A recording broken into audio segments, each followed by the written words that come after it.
It's me. Cooey, it's me. Auntie Flo. I bought some jam for you. Oh, now, where can he be? Oh, just look at the crumbs. Oh, it wouldn't surprise me if he had mice. Oh, a talking cauldron. Whatever next? And what do you mean, eek? I didn't mean to say eek.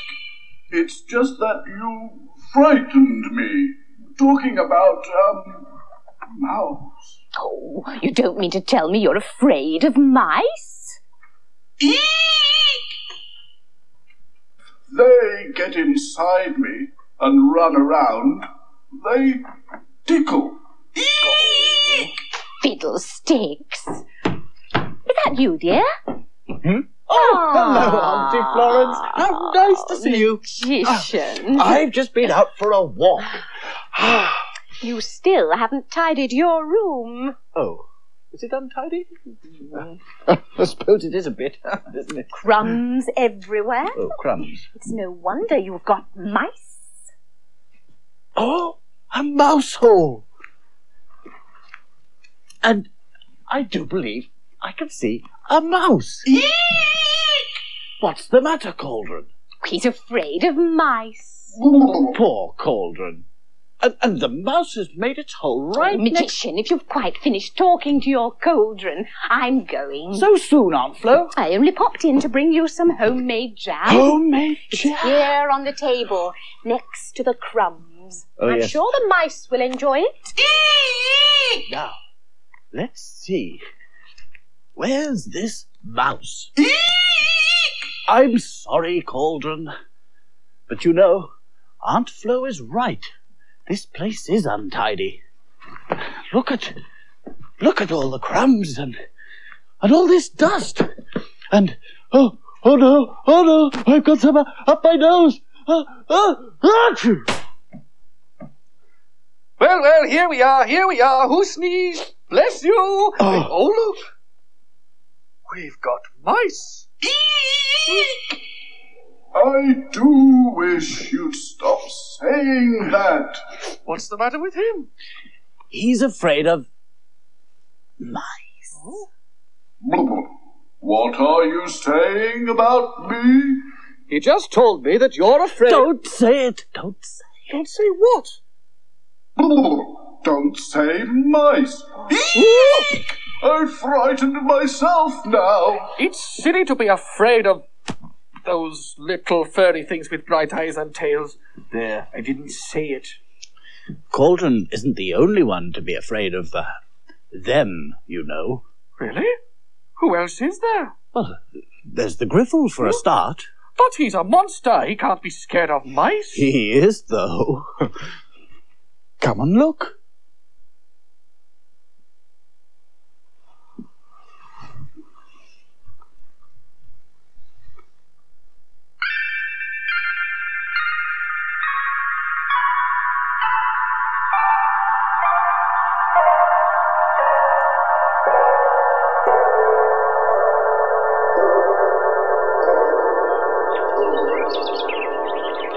Sarah lives in Puddle Lane. One day, Sarah went down the lane to the garden of the magician's house. She looked into the garden, and there was the Griffle. The Griffle lives in the magician's garden, and he can vanish whenever he wants to.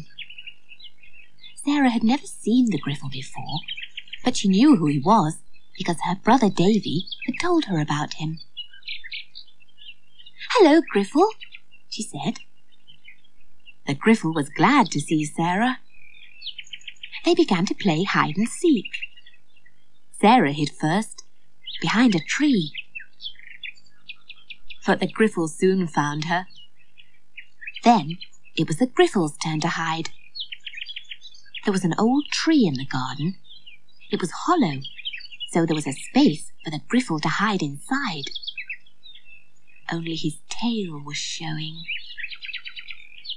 Sarah looked for the Griffle. She looked by the house. She looked by the wall. And she looked in the bushes. But she still couldn't see the Griffle. She didn't see his tail. It was green, like the grass. Suddenly Sarah heard a great roar. Oh! It came from the hollow tree. Sarah ran back again. She was just in time to see the Griffle jumping out of the tree. He was very frightened. "What's the matter, Griffle?" asked Sarah. The Griffle was shaking like a leaf. There's a monster in the tree. A little monster." "What kind of monster?" asked Sarah. A mouse," said the Griffle. "A mouse?" said Sarah. "A mouse isn't a monster. It's a lovely little creature. A mouse won't hurt you. I like mice." I don't," said the Griffle. They frighten me." Sarah went to the old tree and looked in. A little mouse was sitting inside the tree. He was nibbling an acorn. Sarah bent down and gently picked up the little mouse. "I'll put him outside in the lane," she said. "Then we can play." No," said the Griffle. "we can't. Where there is one mouse, there are bound to be more. I'll come back another day." The Griffle vanished. Sarah looked at the little mouse. "I'll take you home," said Sarah, "and find you some cheese." She put the little mouse in her pocket and went out of the gate into Puddle Lane. She hadn't gone very far when she met Mrs. Pitter-Patter. "Sarah," said Mrs. Pitter-Patter, "take your hand out of your pocket. You should never walk along with your hands in your pockets." "But I have a mouse in my pocket," said Sarah. And she took the little mouse out of her pocket and opened her hand. Mrs. Pitter-Patter screamed and ran home down Puddle Lane as fast as she could. "She must be afraid of mice too," said Sarah to herself. She looked at the little mouse sitting on her hand. "I can't think why anyone's afraid of you," said Sarah. "I'll take you home and give you some supper, and then I shall put you back in the old tree."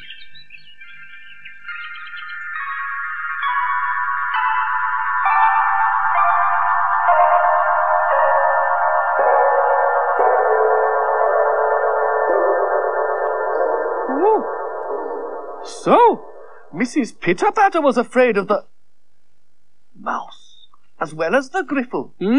And he was such a friendly little wasn't he? Shall we see if that story's in the book? Oh, yes, let's.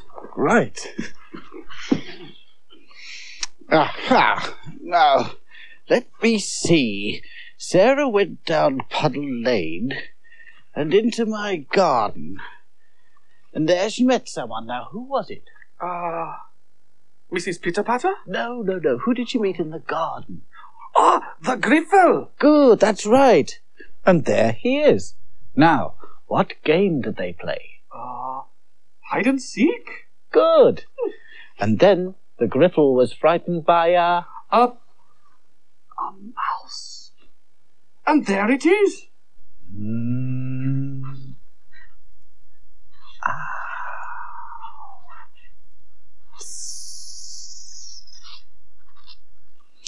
And then Sarah gave Mrs. Pitter-Patter a fright when she showed her the mouse.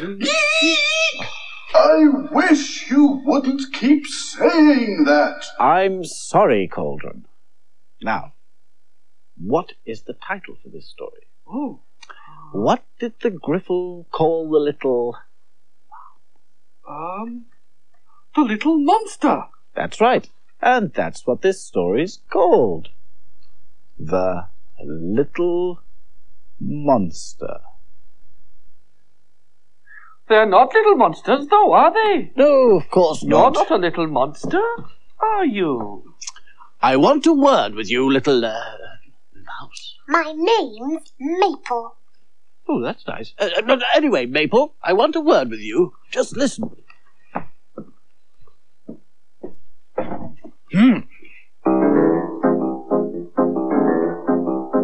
There's a mouse in the house, there's a mouse in the house, there's a mouse in the house, I say. Little mouse, I beg your pardon, but you should be in the garden, and I'm sorry, but you really cannot stay. So you see, Maple, you see how it is. Much as we like you, you really should be out of doors. Well, I do like it out in the garden. I've got a back door that leads out there. Well, then, will you please stay in the garden and not come in the house? Okay. I suppose we ought to block that hole up. Oh, do we know any magic for blocking up holes? I think so. Let's have a look in the spell book. Aha, here we are. First we need something that begins with the same sound as hole. I know what we can use. What? It's up your sleeve. What, this? Yes, a handkerchief. And we're lucky. It's got a hole in it. A hole? What's lucky about that? It's two h's. Handkerchief and hole. Good, good. Now, we need a colour. I know, let's have brown. The same colour as Maple.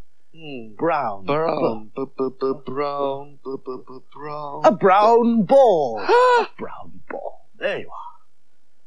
Now, how does the tune for the magic spell go? The tune for the spell goes... Pom, pom, pom, pom, pom. Thank you, Cauldron. That's it. Pom, pom, pom, pom, pom. Pom, pom, pom, pom. Right, all together now.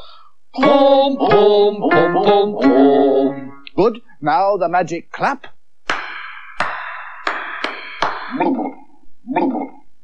Quiet, Cauldron. The magic rhyme. Puddle, muddle, muddle, puddle, hole in a wall made by a mouse.